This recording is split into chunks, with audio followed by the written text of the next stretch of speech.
Kalau hidup kita dibangun di atas pengenalan yang benar ini tentang Yesus sebagai Tuhan, saudara. Kuatkanlah hatimu, berlakulah seperti laki-laki, jangan jadi seperti perempuan.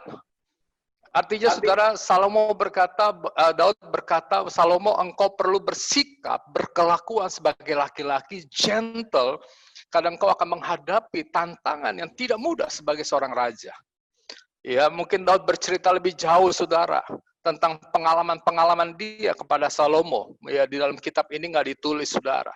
Tetapi saya percaya Daud membagikan pengalaman-pengalaman dia kepada Salomo, saudara. Bahwa tidak mudah menjadi seorang pemimpin. Ya, tidak mudah, saudara. Sama seperti hari ini, saudara, ya, di dalam bangsa kita, tidak mudah menjadi seorang presiden. Dan hari ini juga, saudara, untuk menjadi seorang pria, juga tidak mudah. Terlalu banyak tantangan hari ini, saudara, yang menggiurkan buat kehidupan seorang pria. Saudara, saya nggak perlu bercerita bagaimana tantangan kehidupan seorang pria. Saudara tahu, dan bahkan mungkin kita pernah mengalami situasi-situasi seperti itu, saudara. Dan situasi ini nggak mudah.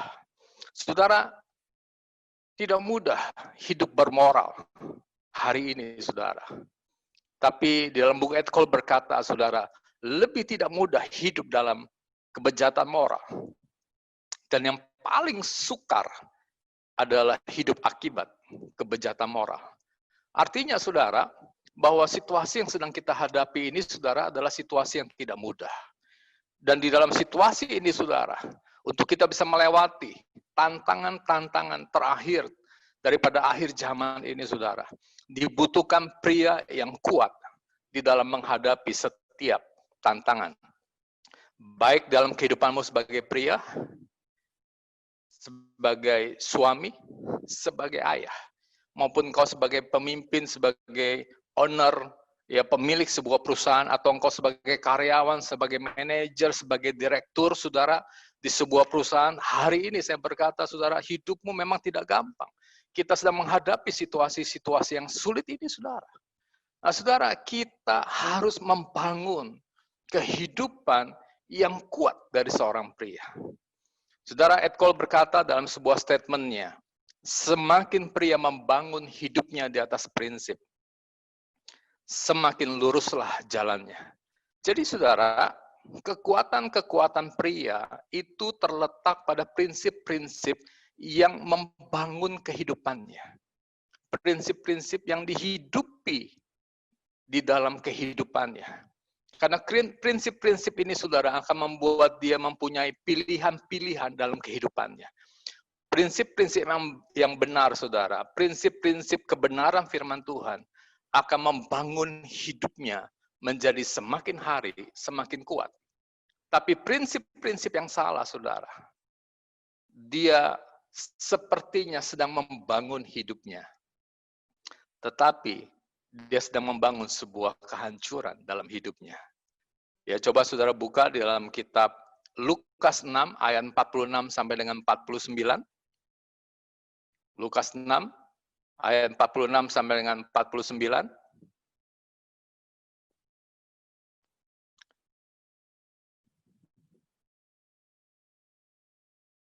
Saya coba keluarkan Alkitab.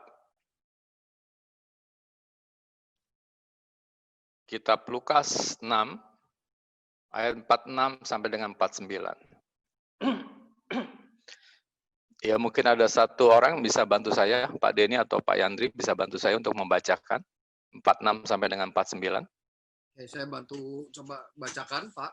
Terima kasih.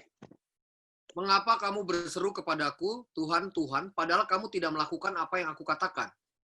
Setiap orang yang datang kepadaku dan mendengar perkataanku serta melakukannya, aku akan menyatakan kepadamu dengan siapa ia dapat disamakan. Ia sama dengan seorang yang mendirikan rumah, orang itu menggali dalam-dalam dan meletakkan dasarnya di atas batu. Ketika datang air bah dan banjir melanda rumah itu tidak dapat digoyahkan karena rumah itu kokoh dibangun. Ayat 49 berkata, akan tetapi barang siapa mendengarkan perkataanku, tetapi tidak melakukannya, ia sama dengan seorang yang mendirikan rumah di atas tanah tanpa dasar. Ketika banjir melandanya, rumah itu segera rubuh dan hebatlah kerusakannya. Nah, saudara, kita lihat bahwa membangun hidup di atas prinsip itu sama dengan saudara di atas kebenaran. Prinsip-prinsip kebenaran itu sama juga seperti orang yang membangun rumah, membangun kehidupannya di atas batu karang. Dan kita sudah belajar ini, saudara, di modul yang pertama, saudara.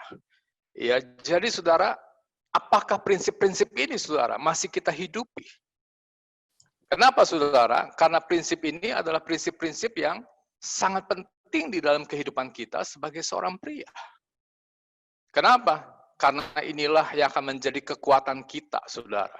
Ketika kita menghadapi tantangan-tantangan di dalam kehidupan kita, di berbagai aspek kehidupan kita, saudara. Nah, karena itu, saudara, ya kita harus, saya mengingatkan kembali dan mungkin mendorong saudara untuk kita membangun hidup kita di atas prinsip firman Tuhan. Nah, hari ini, saudara, saya ingin membagikan sebuah prinsip yang paling utama dari hidup kita sebagai anak Tuhan, sebagai seorang pria yang sejati, saudara. Prinsip yang utama ini adalah prinsip ketuhanan Yesus Kristus. Saudara, CMN dibangun dengan tujuan menghasilkan kualitas pria yang serupa dengan Kristus. Ya, statementnya berkata, saudara, kesempurnaan seorang pria dan keserupaan dengan Kristus adalah hal yang sama, saudara. Berarti, kalau kita ingin menjadi pria yang sempurna, saudara, pria sejati, saudara, artinya kita sedang berjalan menuju kepada kesempurnaan seperti Kristus. Maksud saya, keserupaan yang seperti Kristus, saudara. Kita sedang berjalan kepada bayang-bayang kita yang sejati itu, saudara. Yaitu menjadi seperti Kristus di dalam setiap aspek kehidupan kita. Dan ini adalah janji Tuhan. Karena firman Tuhan berkata, saudara, dalam kitab Roma, mereka yang dipanggilnya, mereka juga dipilihnya, dan mereka yang dipilihnya, mereka juga yang ditetapkannya untuk menjadi serupa dengan gambaran anaknya, yaitu Kristus Yesus, saudara. Nah, jadi saudara, ya, prinsip ini, saudara, harus jelas dalam kehidupan kita. Ada sebuah buku yang saya baca, saudara, diterbitkan oleh teman-teman dari YWAM, saudara. Dia berkata, hari ini kekristenan itu terbagi dua, saudara. Ya, dia berkata gereja itu terbagi dua. Atau kekristenan itu terbagi dua, saudara. Yang satu, dia berkata, dua-duanya memberitakan tentang Yesus. Tetapi yang satu, saudara, yang menjadi pusat kehidupannya adalah egonya. Sementara yang satunya lagi, saudara, yang menjadi pusat hidupnya adalah Kristus. Saudara, siapakah yang menjadi pusat dalam kehidupan kita hari ini, saudara? Ya, coba kita melihat apa yang ditanyakan oleh Tuhan Yesus kepada murid-muridnya. Pada ini bisa bantu Matius 16 ayat 13 sampai dengan yang ke-20. Matius 16 ayat 13 sampai dengan yang ke-20. Matius 16 ya. ayat 13 sampai 20 ya. 13 sampai 20, baca perlahan-lahan supaya kita semua, saudara, bisa merenungkan ya sebuah hal yang sangat penting, saudara, di dalam pembacaan perikop ini, saudara. Silakan Pak Denny. Ya, Pak Budi, minta izin Pak, itu kayaknya foto Bapak ada sedikit freeze. Bapak pakai wallpaper atau memang ada gangguan secara sinyal, Pak? Udah bisa keluar? Masih freeze, Pak. Ya, jadi Oke, sudah? Ya, sudah mulai bergerak kayaknya. Karena aku pakai catatan tadi di handphone juga catatannya. Oh ya, sudah bergerak, Pak. Oke, saya baca dari ayat 13 sampai 20 ya. 20. Ya. Setelah Yesus tiba di daerah Kaisarea Filipi, ia bertanya kepada murid-muridnya. Kata orang, siapakah anak manusia itu? Jawab mereka, ada yang mengatakan Yohanes Pembaptis, ada juga yang mengatakan Elia, dan ada pula yang mengatakan Yeremia atau salah seorang dari para nabi. Lalu Yesus bertanya kepada mereka, tetapi apa katamu, siapakah aku ini? Maka jawab Simon Petrus, engkau adalah Mesias, anak Allah yang hidup. Kata Yesus kepadanya, berbahagialah engkau, Simon bin Yunus, sebab bukan manusia yang menyatakan itu kepadamu, melainkan Bapakku yang di surga. Dan aku pun berkata kepadamu, engkau adalah Petrus, dan di atas batu karang ini aku akan mendirikan jemaatku, dan alam maut tidak akan menguasainya. Kepadamu akan kuberikan kunci kerajaan surga. Apa yang kau ikat di surga, dan apa yang kau lepaskan di dunia ini akan terlepas di surga. Lalu Yesus melarang murid-muridnya supaya jangan memberitahukan kepada sesiapapun bahwa ia Mesias. Nah, saudara lihat, ini ada satu prinsip yang sangat penting, saudara. Ya, tentang ketuhanan Yesus.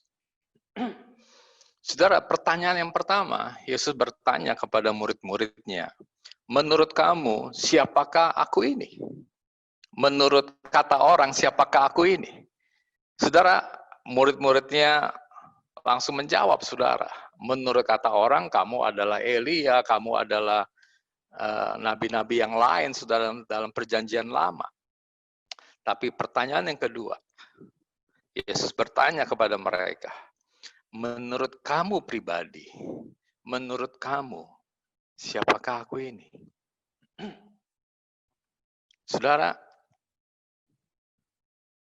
hari ini, saudara, kalau saya bertanya kepada diri setiap pribadi kita, menurut saudara, siapakah Yesus? Siapakah Yesus, saudara? Menurut saudara, apakah dia Tuhan? Ya Tuhan, Pak, mungkin menurut kata orang. Tetapi menurut saudara pribadi, siapakah Yesus? Ataukah dia hanya sekedar, oh dia juru selamat? Ataukah bagi saudara dia sekedar, oh dia penolong saya, Pak. Dia gembala saya. Oke, itu baik. Tetapi hari ini, saudara, menjadi pertanyaannya, apakah Yesus menjadi Tuhan di dalam hidup kita? Apakah Yesus menjadi Tuhan di dalam hidup kita? Saudara, ini sebuah pertanyaan yang biasa, tetapi ini mengandung sebuah esensi yang sangat luar biasa tentang prinsip kehidupan buat kita, saudara. Ya, hari ini saudara jawab pribadi lepas pribadi. Buat saudara, Yesus itu Tuhan atau bukan? Saudara, kemudian di dalam ayat itu dikatakan ketika Petrus menjawab, engkau adalah Mesias, anak Allah yang hidup. Engkau adalah Tuhan, engkau adalah juru selamat. Dan Yesus berkata, di atas batu karang ini, bukan di atas Petrus, saudara.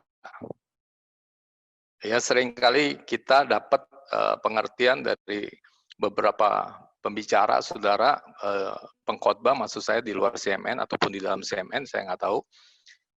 Nah, saudara, di atas batu karang itu seringkali dipakai dengan nama Petrus. Karena Petrus artinya adalah batu karang. Tetapi buat saya, saudara, yang dimaksud oleh Tuhan Yesus, pengertian di atas batu karang ini, di atas pengertian ini, di atas pengertian kita, understanding kita, bahwa Yesus adalah Tuhan dan Juru Selamat, itulah gereja akan dibangun. Dan gereja akan mengalahkan alam maut, saudara. Berarti kalau hidup kita dibangun di atas pengenalan yang benar ini tentang Yesus sebagai Tuhan, saudara, hidupmu adalah hidup yang mengalahkan maut, saudara. Hidupmu adalah hidup yang mengalahkan kuasa-kuasa maut, saudara. Maut tidak lagi berkuasa atas hidupmu. Kenapa? Karena engkau menyadari engkau hidup dengan sebuah pengertian yang benar bahwa Yesus adalah Tuhan dan Juru Selamatmu pribadi, saudara. Bukan lagi kata orang, saudara. Tetapi karena engkau punya pengertian atau inspirasi dari Tuhan, dari Roh Kudus di dalam hidupmu, bahwa Yesus itu Tuhan. Dan Tuhan berkata, saudara, alam maut tidak akan berkuasa atasmu. Apapun kesulitan yang sedang kau alami saat ini, saudara, Tuhan berkata, tidak akan pernah berkuasa atas hidupmu, karena engkau menjadikan dia Tuhan dan Juru Selamatmu pribadi. Engkau menjadikan dia Tuhan dalam kehidupanmu. Kalau Yesus Tuhan, berarti kita dikuasai. Kita dimiliki oleh Yesus, saudara. Nah, saudara, ada sebuah understanding yang saya coba memberikan sebuah masukan buat kita semua, saudara. Ya, dengan apa yang saya dapat pribadi, saudara, bahwa yang berkaitan dengan tadi, saudara, ya, di dalam salah satu buku yang diterbitkan oleh WWM itu, saudara, tentang ketuhanan Yesus. Apakah Yesus menjadi Tuhan dalam hidup kita? Dalam gereja di mana kita ada, dalam pelayanan kita ada. Ataukah ego kita yang menjadi Tuhan? Di dalam hidup kita, di dalam gereja kita, di dalam pelayanan kita. Siapa yang memerintah? Saudara, mari kita, saudara, melihat di dalam kitab, Pak Denny, saya minta bantuan. Ya, kitab Yakobus, saudara. Yakobus 2. Yakobus 2, saudara. Ini cukup panjang. Ya, sebentar. Yakobus 2.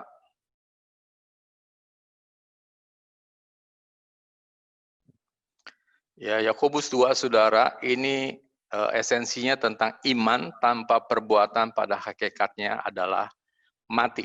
Ya, ayat yang ke-17. Saya baca aja, Pak Denny, nggak apa-apa.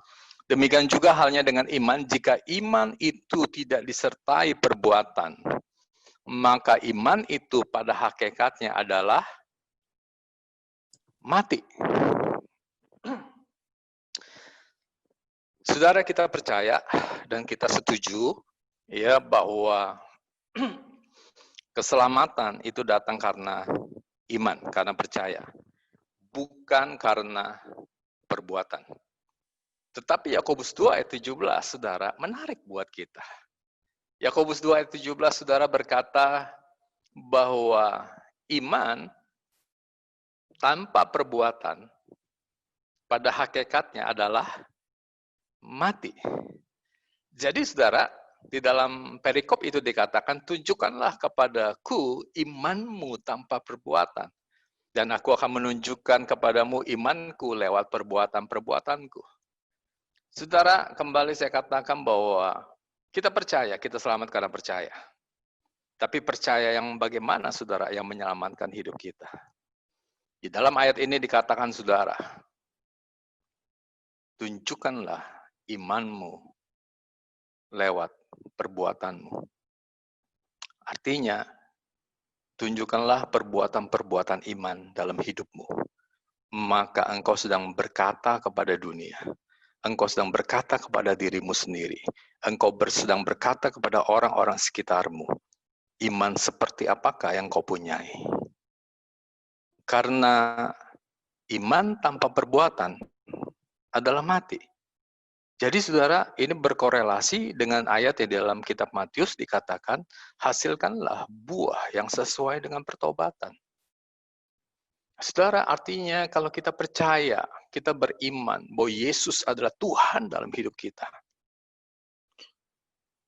Tunjukkanlah ketuhanan Yesus dalam hidup kita lewat perbuatan-perbuatan kita, saudara. Tanpa perbuatan-perbuatan yang menunjukkan bahwa Yesus Tuhan dalam hidup kita, apakah sungguh Yesus menjadi Tuhan dalam hidup kita? Kenapa? Karena iman dan perbuatan, saudara, itu nggak bisa dipisahkan. Kalau bahasanya Ed Cole, saudara, ya dia suka pakai istilah gini, saudara. Tindakan berbicara jauh lebih kuat daripada kata-kata.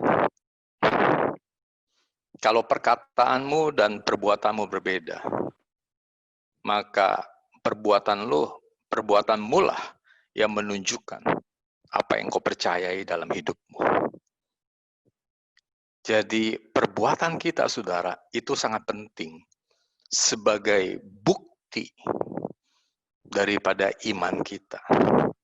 Perbuatan yang menunjukkan Yesus Tuhan adalah bukti bahwa Yesus menjadi Tuhan di dalam hidup kita. Nah, saudara, karena itu, saudara, kalau kita melihat ya di dalam Lukas 14 ayat 26, 27 dan 33. Coba kita buka. Lukas 14 ayat 26, 27 dan 33. Ini akan otomatis, saudara, terjadi dalam kehidupan kita. Ya, ayat 26, 27 dan 33 ini berbicara tentang kualitas seorang murid Kristus. Pak Denny bisa bantu, Pak?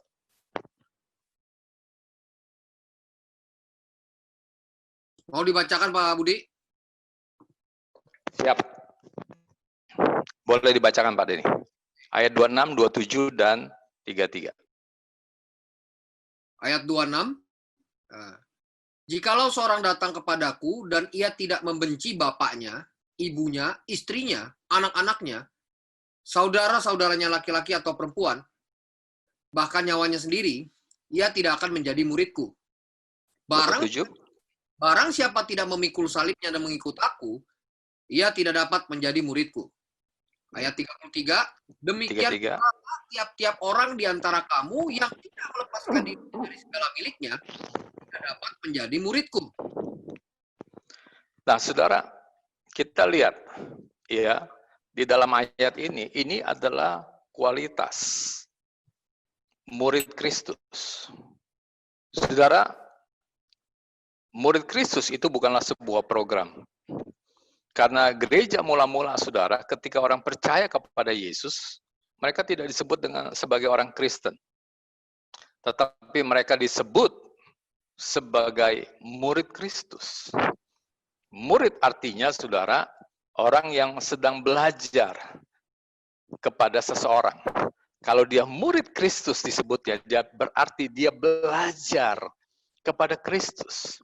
Dia akan belajar, dia akan hidup seperti gurunya. Itulah seorang murid, saudara. Nah, jadi saudara, kalau Yesus itu menjadi Tuhan di dalam hidup kita, saudara, maka kualitas seorang murid ini, saudara, menjadi kualitas kehidupan kita. Amin. Itu bukan lagi, saudara, sebuah target. Itu bukan lagi, saudara, sebuah paksaan. Tetapi itu akan menjadi sebuah kehidupan yang alamiah dari setiap orang yang percaya kepada Tuhan Yesus, yang menjadikan Yesus sebagai Tuhan dalam hidupnya. Dia akan mempunyai kualitas seorang murid Kristus. Saudara, yang pertama dikatakan, ayat 26 dikatakan, barang siapa tidak membenci ayahnya, ibunya, saudaranya laki-laki atau perempuan, anaknya, istrinya. Ya, ini karena nggak ada wanita, sebenarnya kalau ada wanita bisa dibilang suaminya. Bahkan dirinya sendiri, saudara. Dia tidak dapat menjadi murid Kristus. Ini adalah sebuah tanda bahwa seorang murid Kristus, dia akan mengasihi Tuhan lebih daripada keluarganya dan dirinya sendiri. Mungkin banyak dari kita, saudara, dengan background yang ada, saudara, kita mungkin dalam hal ini nggak banyak yang mengalami. Ya, tetapi dari beberapa orang Chinese yang totok, saudara, mungkin mereka mengalami. Ya, karena orang tuanya nggak izinkan karena takut nanti kalau mereka meninggal tidak ada yang doakan mereka.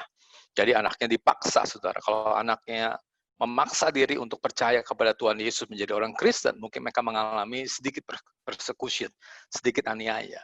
Tapi beda dengan saudara-saudara kita yang lain, saudara. Yang hari ini sedang viral juga, rame, saudara, di berita, dan juga lagi terjadi banyak hal di Timur Tengah dan di berbagai tempat, saudara, bagaimana Tuhan Yesus sendiri yang berjumpa dengan mereka.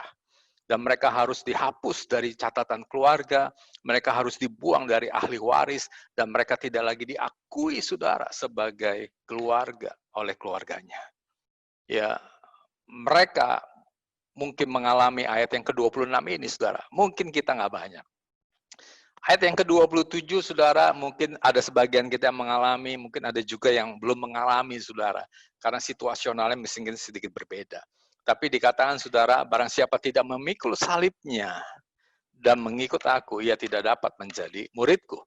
Nah, artinya bahwa ikut Tuhan adalah pikul salib, saudara. Ya, nanti saya kupas sedikit tentang pikul salib. Dan ayat yang ke-33, saudara, barang siapa tidak melepaskan dirinya dari segala yang dimilikinya, saudara, ia tidak dapat menjadi murid Kristus. Nah, saudara, artinya menjadi murid Kristus artinya, saudara, Yesus menjadi Tuhan, dia menjadi satu-satunya, saudara, yang memiliki hidup kita. Ya, artinya hidupmu mungkin hari ini, saudara, dikuasai oleh keinginan apa? Keinginan daging. Engkau dikuasai oleh kedagingan, saudara. Engkau dimiliki oleh kedagingan itu sendiri, saudara. Maka, saudara, kalau engkau ingin menjadi murid Kristus, firman Tuhan berkata, lepaskan dirimu dari kedaginganmu. Jangan biarkan kedagingan itu memiliki hidupmu, tapi biarlah Kristus yang memiliki hidupmu. Kalau mungkin hari ini, saudara, engkau diikat oleh hartamu, saudara, engkau harus lepaskan hartamu. Bukan berarti, saudara, engkau nggak boleh punya rumah, nggak boleh punya mobil. Silakan engkau memiliki itu atas namamu, tetapi rumah dan mobilmu tidak menguasai hidupmu. Hidupmu hanya dikuasai oleh Kristus. Satu waktu, kalau itu hilang, engkau tidak akan stres, engkau tidak akan mengalami sesuatu, saudara. Kenapa? Karena harta itu tidak memiliki engkau. Amin. Tapi Kristus yang memiliki hidupmu. Saudara, mungkin engkau dikuasai oleh keinginan mata, saudara. Dan Tuhan Yesus berkata, saudara, lepaskan dirimu dari keinginan-keinginan mata, saudara. Kenapa? Karena keinginan daging, keinginan mata, dan keangkuhan hidup yang menguasaimu, saudara, akan membuat engkau tidak dapat menjadi murid Tuhan Yesus. Engkau tidak akan pernah bisa menjadikan Yesus sebagai Tuhan dalam hidupmu, kalau hidupmu dimiliki oleh keinginan daging, keinginan mata, dan keangkuhan hidup. Dan firman Tuhan berkata, barang siapa memiliki itu semua, saudara, maka kasih akan Bapa tidak akan ada di dalam diri orang itu. Nah, jadi, saudara, sesuatu yang sangat menarik. Ya, jadi pria sejati, saudara, serupa dengan Kristus, saudara, artinya kita harus menjadikan dia sebagai Tuhan di dalam hidup kita. Enggak boleh yang lain, saudara. Dan ini otomatis. Kenapa? Karena iman yang benar, saudara, menghasilkan perbuatan yang benar. Kalau imanmu kepada Yesus yang benar, saudara, maka perbuatanmu menunjukkan bahwa Yesus adalah Tuhan dalam hidupmu. Pertanyaannya hari ini, saudara, yang kedua adalah, kalau Yesus bertanya kepada murid-muridnya, menurut kata orang, siapakah aku ini? Saudara, ada hal yang cukup untuk kita berpikir lebih serius, saudara.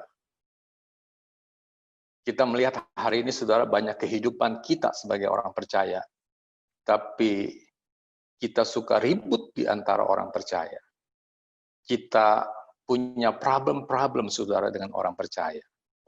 Artinya, saudara, seringkali kita melihat orang-orang percaya melakukan tindakan-tindakan yang berbeda dengan Alkitab. Kita nggak mau menghakimi, saudara, tetapi kita mau belajar sesuatu. Pertanyaannya, saudara, kalau kita berkata, kalau engkau berkata bahwa engkau percaya kepada Tuhan Yesus, dan engkau berkata Yesus Tuhan dalam hidupmu, kenapa buah-buah kehidupan kita, saudara, masih belum menunjukkan bahwa Yesus adalah Tuhan? Kalau kita berkata, saudara, kita pria sejati, mari kita tunjukkan kepriaan itu, saudara, lewat hidup kita. Supaya lewat hidup itu orang bisa melihat bahwa sungguh kita adalah pria sejati. Siapakah yang menjadi Tuhan di dalam hidup kita? Kalau engkau berkata Yesus, pertanyaan saya, Yesus yang mana yang menjadi Tuhan dalam hidupmu?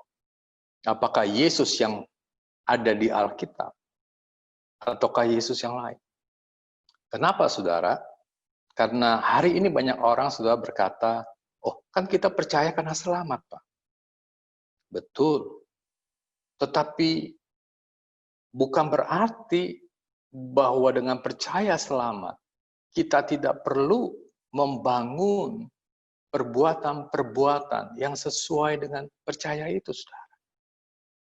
Ini menjadi PR buat setiap hidup kita. Kalau kita berkata, engkau adalah pria sejati, saudara, mari kita tunjukkan hidup kita. Mari kita tolong teman-teman kita yang belum berhasil untuk menunjukkan buah-buah pertobatan. Mari kita tunjukkan buah pertobatan. Mari kita tunjukkan buah-buah sebagai pria sejati, murid Kristus itu, saudara, dalam hidup kita. Ya, kita melayani, saudara, bukan lagi untuk mencari sesuatu. Kita melayani bukan lagi untuk mencari panggung.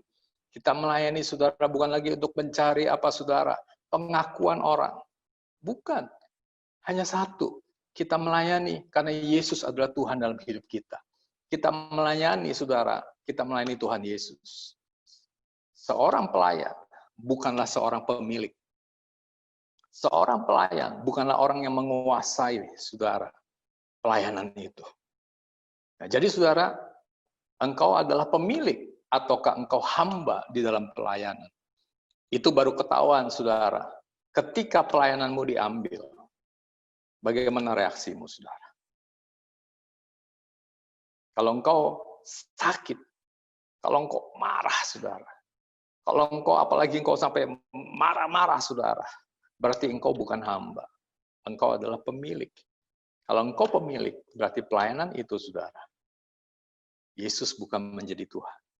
Tapi ego kita, ambisi kita yang menjadi Tuhan di dalam pelayanan itu, saudara. Saudara, seorang bapak rohani saya bertanya, ketika saya menyerahkan, saudara, kepemimpinan saya lebih banyak di dalam CMN kepada teman-teman. Dia tanya, Bud, waktu lu serahin, lu sakit gak, Bud? Saya bilang, enggak. Kenapa?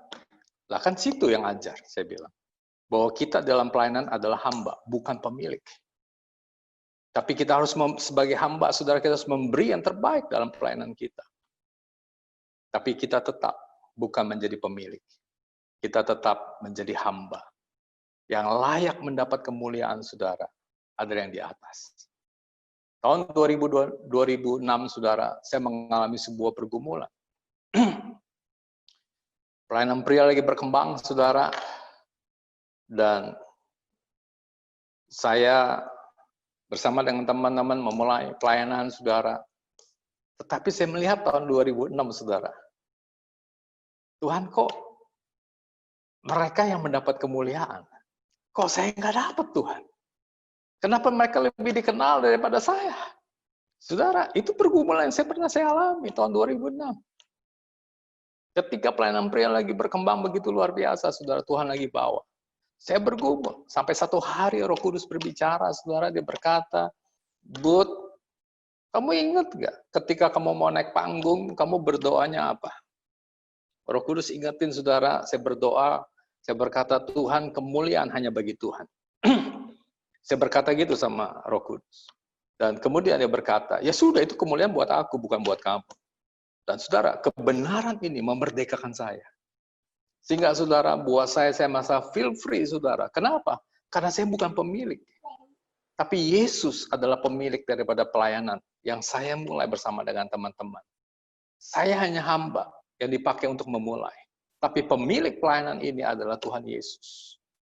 Saudara, banyak cerita hal yang saya mengalami perjalanan dalam kehidupan saya, saudara. Untuk saya harus membuktikan Yesus itu Tuhan atau bukan dalam kehidupan saya. Saya harus bergumul, saudara, dengan dagingnya saya sendiri, saudara. Saya harus bergumul dengan kepemilikan dalam kehidupan saya. Tetapi saya bersyukur, saudara, karena lewat pergumulan itulah, saudara, adalah sebuah tanda kalau dalam Fellowship of the Unashamed, saudara, dikatakan, kalau dia datang, dia tidak akan sukar menemukan miliknya sendiri. Kenapa? Karena tanda-tandanya sudah ada. Paulus berkata, saudara, tanda-tanda milik Kristus ada dalam tubuhku. Lewat apa, saudara? Cambuk-cambuk yang dialami. Itulah tanda kepemilikan bahwa Kristus memiliki hidupnya Paulus. Nah, saudara, hari ini, saudara, berapa banyak saudara hidup kita masih dimiliki, saudara, oleh hawa nafsu kita. Ya, coba mari kita membuka, saudara, dalam kitab Galatia. Ya, ini kitab terakhir, saudara, kita akan buka. Galatia 5 ayat 19 sampai dengan 21. Pak Denny boleh bantu saya, Pak? Galatia 5 ayat 19 sampai dengan 21. Ya. Galatia 5 ayat 19 sampai dengan 21. Perbuatan daging telah nyata, yaitu percabulan, kecemaran, hawa nafsu, penyembahan berhala, sihir, perseteruan, perselisihan, iri hati, amarah, kepentingan diri sendiri, percideraan, roh pemecah, kedengkian, kemabukan, pesta pora, dan sebagainya. Terhadap semuanya itu kuperingatkan kamu, seperti yang telah kubuat dahulu, barang siapa melakukan hal-hal yang demikian, ia tidak akan mendapat bagian dalam kerajaan Allah. Amin. Jadi saudara, hari ini saya mau ajak, mari kita naikkan kehidupan kita. Mari kita raise the standard, saudara, dalam kehidupan kita. Saudara, mari kita pacu kembali hidup kita. Bahwa kita adalah murid Kristus. Kita adalah orang-orang yang sudah ditebus oleh Kristus, saudara. Dan Tuhan telah menetapkan, saudara, untuk kita menjadi serupa dengan gambaran anaknya, yaitu Yesus sendiri. Sekarang, saudara, kehidupan kita adalah kehidupan di mana kita harus menguasai, kita harus menundukkan, kita harus menaklukkan, saudara, segala ego dan hawa nafsu dalam hidup kita. Maka ketika engkau berhasil, saudara, engkau akan masuk ke dalam standar yang baru, saudara. Engkau akan masuk ke dalam satu dimensi yang baru.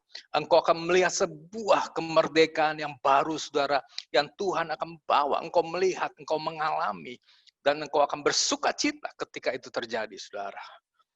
Dan saya berkata, jalannya memang tidak mudah, saudara. Kenapa strongman, saudara, kita buat seperti itu? Dengan outbound, saudara. Karena itu adalah gambaran daripada seorang murid Kristus. Untuk dia mencapai akhir, saudara. Banyak tantangan-tantangan yang dia harus hadapi dalam kehidupannya. Tetapi Tuhan berkata, saudara, barang siapa telah dipilihnya sejak semula, mereka juga ditentukan sejak semula. Dan mereka yang ditentukan, mereka ditetapkan, saudara, untuk menjadi serupa dengan Kristus. Saudara, apapun hari ini kehidupanmu, jangan khawatir. Ketika engkau menjadikan Yesus benar-benar Tuhan dalam hidupmu, engkau akan melewati sebuah proses. Engkau akan melewati sebuah krisis dalam kehidupanmu. Untuk engkau mulai diubahkan, saudara. Seperti ulat yang dia harus melewati kepompong, saudara. Dan ketika dalam kepompong itu, saudara, dia mengalami kematian terhadap ego. Mengalami kematian terhadap hawa nafsunya, saudara. Ketika proses itu selesai, ketika proses kepompong itu selesai, saudara, ulat itu akan menjadi kupu-kupu. Ulat yang tidak bagus, saudara. Ulat sutra itu jelek, saudara. Tapi ketika dia menjadi kupu-kupu, dia menjadi kupu-kupu yang indah, saudara. Amin. Amin. Hari ini, saudara, saya mau mengajak setiap pribadi kita. Berapa banyak, saudara, hidupmu masih dikuasai. Ada titik-titik tertentu dalam kelemahan hidupmu. Engkau mungkin sempat frustasi, saudara. Kenapa? Mungkin kau belum bisa menang-menang. Saudara, saya ingin berkata, perjuanganmu tidak akan pernah sia-sia. Hanya engkau harus sabar menunggu waktu. Tapi engkau harus tetap berjuang. Karena perjuanganmu melawan ego dan hawa nafsumu. Itulah tanda, saudara. Buah kehidupan sebagai murid Kristus. Itu akan mulai muncul dalam kehidupanmu. Engkau akan menjadi pribadi yang luar biasa, saudara. Engkau akan menjadi pribadi yang penuh dengan tanda-tanda kepemilikan daripada Yesus. Karena engkau adalah milik Kristus. Karena itu, saudara, hari ini engkau sedang bergumul.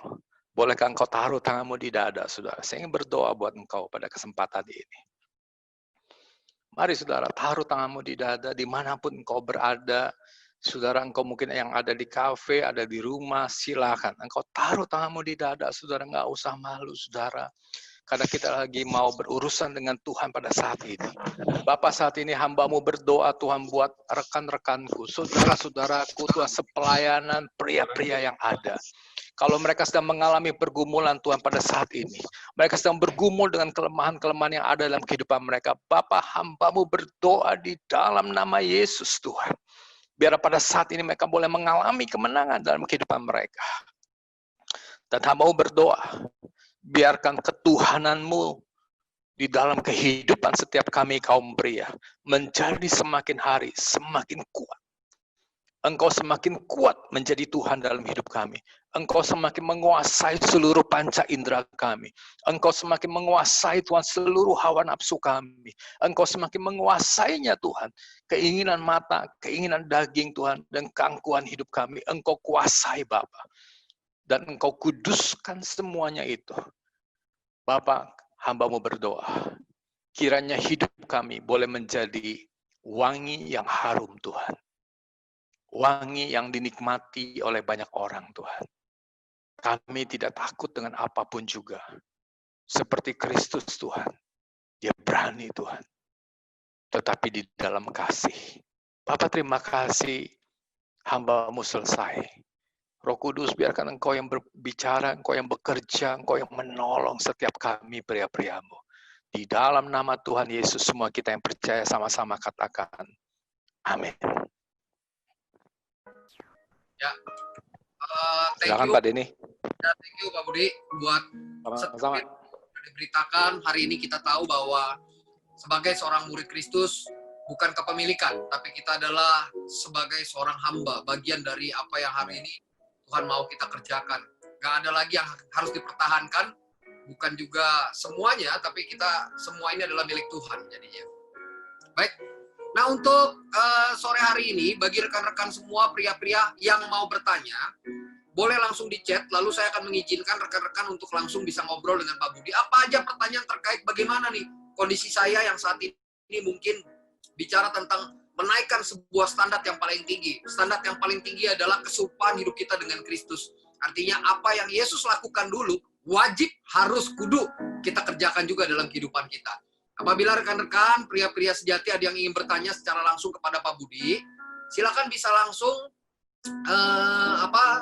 chat di forum chat ya. Nanti saya akan memberikan kesempatan untuk Anda bertanya.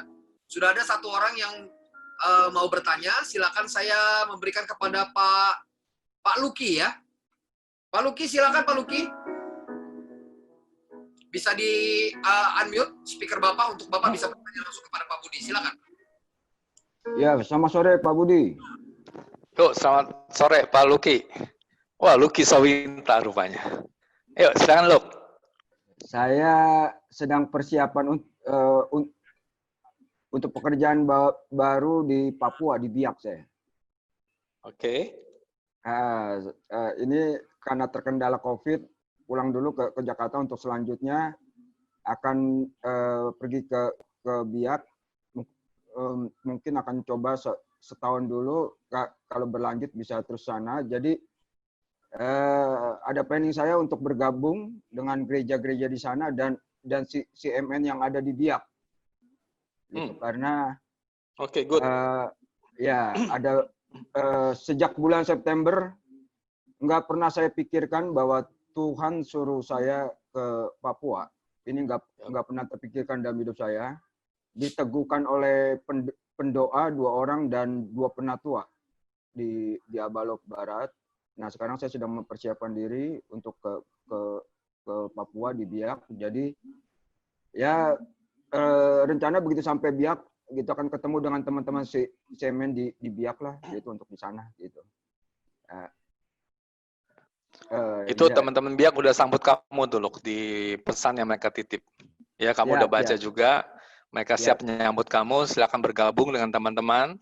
Ya, dan teman-teman di Biak, Pak Luki ini jadi orang yang awal-awal untuk bersama-sama dengan saya ya memulai pelayanan ini ya dengan 4-5 orang. Nah, ada Pak Luki, dia seorang juga pendoa Ya, dan penglihatan yang dia dapat tentang bola salju itu adalah Pak Luki yang dapat.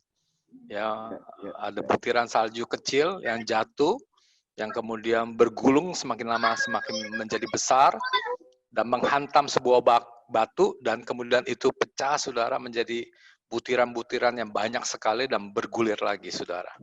Jadi Luki, teman-teman welcome tuh dari Biak. Ya, teman-teman dari Biak boleh welcoming ya saudara kita Luki. Ya, terima kasih. Tuhan berkati. Iya, untuk teman-teman nanti dimanapun kalau Bapak Ibu ada butuh bantuan terkait TP3 wilayah atau TP3 area, saya rasa nanti kita bisa koordinasi untuk bisa membantu. Apapun yang menjadi kendala-kendala, rekan-rekan semua bisa hubungi aja TP3 wilayah atau TP3 area terdekat untuk bisa dikoordinasikan. Ya, siap. Oke, terima kasih Pak Luki. Ada lagi bapak-bapak yang lain, ya.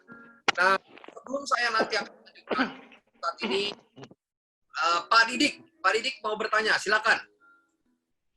Pak Didik boleh unmute, silakan.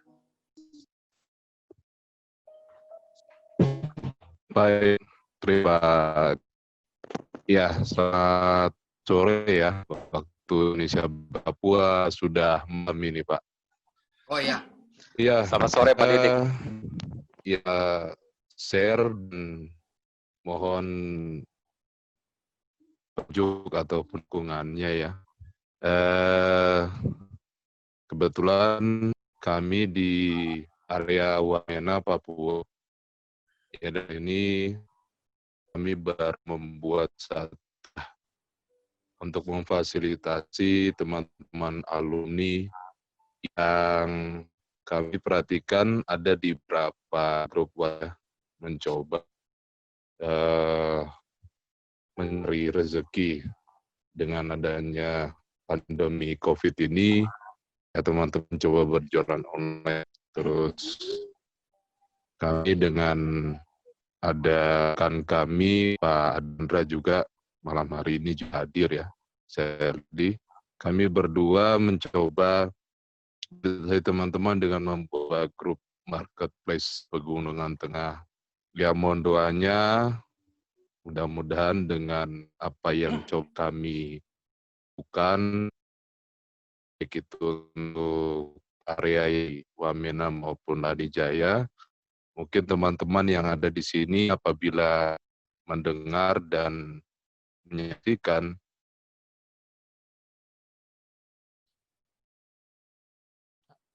Halo Pak Didik. Saya rasa sinyalnya kelihatannya. Nah, biasa di daerah Papua luar biasa karena memang pasti sinyalnya naik dan turun. Ya Pak Didik. Oke, nggak apa-apa. Sambil nanti kalau kita sudah dapat Pak Didik bisa bagikan. Memang ada sedikit informasi. Jadi untuk marketplace sendiri Papua sudah mulai bergerak. Salah satunya itu Pak Didik mengambil peran. Pak Didik sudah? Pak Didik? Pak? Ya, mohon maaf rusak sit down. Iya, Pak Didik. Ya, baru terhubung ke dengar. Ya, putus-putus Pak, putus-putus. Halo? Putus-putus. Halo Pak Didik, silakan Pak. Mohon maaf, sinyal di putus-putus ya. Iya. Apabila teman-teman ya yang mungkin dari area lain berada di Wamena, mungkin ingin berjumpa Hafruta ataupun ya sharing ya apa yang dikerjakan, boleh sampaikan kepada kami atau kepada Pak Adi Chandra. Dalam hari ini kami percayakan dari area untuk Pak Didik hilang lagi. Oke, baik Pak. Saya rasa ada sedikit kendala memang bicara tentang signal. Ya, nanti kita berdoa. Nah, untuk ini Bapak-bapak, saya minta sedikit pengumuman kembali untuk memastikan bahwa kelas online discipleship ini akan menjadi kelas yang hari ini minggu depan ya. Minggu depan akan menjadi kelas terakhir. Kami akan mengundang BOD juga, yaitu Bapak Roy Yuntu dari Batam untuk mengisi di kelas online discipleship kita yang terakhir. Lalu selanjutnya kami ingin mengumumkan bahwa BMRS akan berjalan melalui virtual meet ya artinya menggunakan virtual. Untuk kelas BMRS, pemuritan BMRS, Bilpenraisan sendiri, New BMRS sendiri, pertama kali akan diadakan untuk kelas hamba Tuhan. Jadi bagi rekan-rekan semua, kami akan segera publikasikan, ya, rencananya bahwa akan kita mulai BMRS secara online, dan itu akan diperuntukkan kepada hamba Tuhan untuk pertama kalinya. Nah, setelah itu saya berharap minggu depan Bapak-Bapak bisa mengundang, karena minggu depan akan menjadi minggu terakhir dari online discipleship ya dari Christian Men's Network Indonesia. Kami mengundang Bapak Roy untuk bisa join dalam online discipleship ini. Dan ada satu lagi, saya mau Bapak-Bapak juga melihat bahwa ini menjadi promotion yang harus kita lakukan, karena apabila Bapak-Bapak diberkati dengan kegerakan pria sejati, bisa rindu untuk menjadi berkat, dan supaya kegerakan ini terus bisa tetap berjalan, silakan menabur di dalam rekening atas nama Perkumpulan Jaringan Pria Kristen Indonesia. Terima kasih untuk minggu-minggu yang lalu Bapak-Bapak sudah memberi.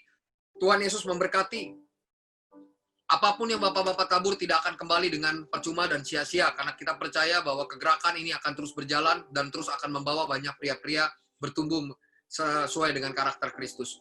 Dan yang kedua, jangan lupa untuk follow semua sosial media dari CMNI Indonesia Official, ya, mulai dari Instagram, dan juga di Facebook ada Kantor Pria Sejati, dan juga YouTube, ya, jangan lupa like YouTube-nya, subscribe YouTube-nya, lalu klik loncengnya, karena semua video pemuritan ini pasti akan muncul di YouTube dari Pria Sejati.